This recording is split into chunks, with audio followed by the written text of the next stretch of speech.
This is a more contemporary dance. And they say, one of the stories is that this dance goes back to around 1945, right after the Second World War. Now, during the war years, not only did the men volunteer for the armed services, but so did the women. And just like the men, they traveled to many, many different countries. And as they traveled, the women would watch all of the other women in these different countries to see how they were dancing. Now, as you have seen back here, it was traditional for the women to do a very slow kind of dance. Well, when the women came home, they said, we don't want to have a slow rhythm to our dance. We want to have a faster rhythm to our dance now. And we don't want to dance just around the outside of the circle. We want to dance on the inside of the circle just like the men do. So they created this dance they call the women's fancy shawl dance.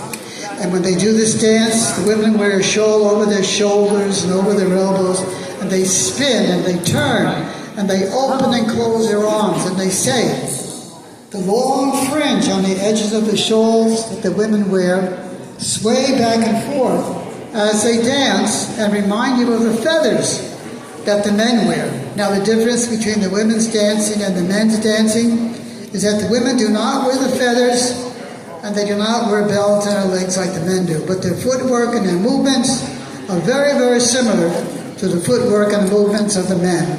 So this is the women's fancy shawl dance.